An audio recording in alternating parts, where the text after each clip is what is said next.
What's the biggest wait what moment you've ever witnessed in real life? I was at my friend's wedding when the officiant's phone rang mid-vows. He looked at the screen, went, "Oh crap," and just left. Like, full-on power walked out the door. We sat there in total silence until the groom cleared his throat and went, "So, does anyone else know how to legally marry us?" I was at a fancy steakhouse when a dude at the table next to us stood up, raised his glass and went, "To my beautiful wife, and my future child." Q gasps. His wife goes dead pale and says, "Future child?" Turns out she wasn't pregnant. He just assumed.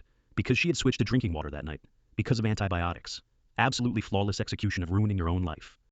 I once saw a man return a single shrimp at a buffet. Just one. He walked up to the counter, held it out and said, "This one's not doing it for me." I still think about him. I was in a grocery store when a toddler escaped his mom's cart, ran full speed to the intercom, pressed the button, and just screamed before security stopped him. A week later, the store put up a plastic box over the intercom. That kid changed company policy. My coworker won $50,000 on a scratch ticket. We all freaked out. He stared at it for a second, nodded, and went, "Nice." Then he just kept working. Like, bro, clock out. I once saw an old woman slap a man with a loaf of bread at Walmart. No context, no explanation, just full-on French bread assault. I was at IKEA when a guy sat down in one of the display chairs, leaned back and went, "Ah, this is nice." The chair immediately snapped in half. He just stood up, nodded, and walked away.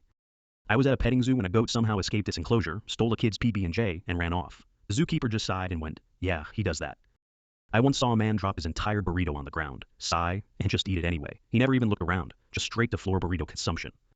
I was once in a job interview when the interviewer paused, looked at my resume, and went, "Wait, I don't work here anymore." Then he just got up and left.